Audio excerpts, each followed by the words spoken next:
జగన్మోహన్ రెడ్డి ప్రభుత్వంలో మేలు జరిగితేనే ఓటేయండి, లేకపోతే మేలు జరిగితే నాకు మద్దతు ఇవ్వండి అంటున్నాడు. ఇటువంటి నాయకుడిని ఎప్పుడైనా చూశారు?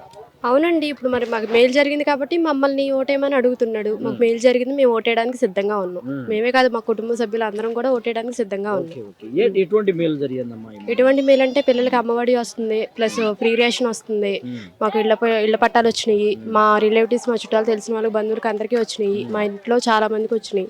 మా ఇంట్లోనే కాదు, మా ఊర్లో, గ్రామంలో, మండలంలో, జిల్లాలో మొత్తం అందరికీ కూడా చాలా మందికి వచ్చినాయి. కానీ చంద్రబాబు చెప్తున్నాడమ్మా, పవన్ కళ్యాణ్ చెప్తున్నారు, మీకు ఇప్పుడు జగన్మోహన్ రెడ్డి ఒక్కరికి వేస్తున్నారు అమ్మఒడి, నేను ముగ్గురు ఇస్తా, నలుగురు ఇస్తా, ఐదుగురిని కనండి అంటున్నాడు.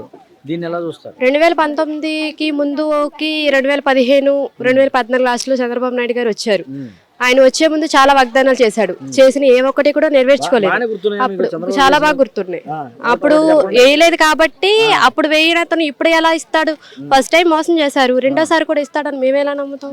నమ్మం కదా. ఫస్ట్సారిగా ఇస్తామన్న జగన్ అన్న ఇచ్చాడు, ప్రతి ఒక్కటి కూడా నెరవేర్చాడు.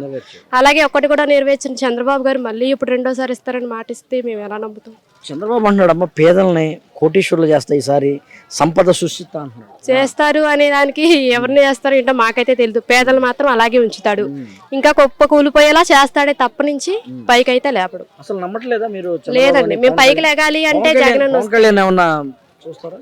పవన్ కళ్యాణ్ కి సినిమాలు తీసుకోవడానికి పనికొస్తాడు కానీ ఇక్కడ రాజకీయం చేయడానికి ఏం పనికొస్తాడు? లేదండి, మా నమ్మకం అయితే లేదు.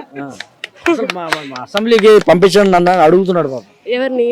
నన్ను పంపించండి, పవన్ కళ్యాణ్ అంటున్నాడు, నన్ను పంపించండి, కనీసం అసెంబ్లీకైనా పంపించండి పిఠాపురం అడుగుకుంటాను. ఆయన తీసిన సినిమాలు చూడడానికి హాల్కి అయితే వెళ్తాం కానండి, ఓటేయమని కానీ వాళ్ళకి పంపించడానికి అయితే మేము వెళ్తాం. సినిమా అతనుగానే చూస్తారా? అంతేనండి, అంతే. పవన్ కళ్యాణ్ అంటే సినిమా ఫీడ్ లోనే గుర్తుంటది కానీ రాజకీయ పరంగా అయితే గుర్తుండదు.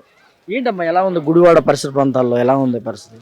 మేము తిరిగింది, మేము చూసింది అంతా బాగానే ఉందండి. మాకు తెలియని ప్రాంతాలు మాకు తెలియదు, మేము చూసినంత వరకు బాగానే ఉంది.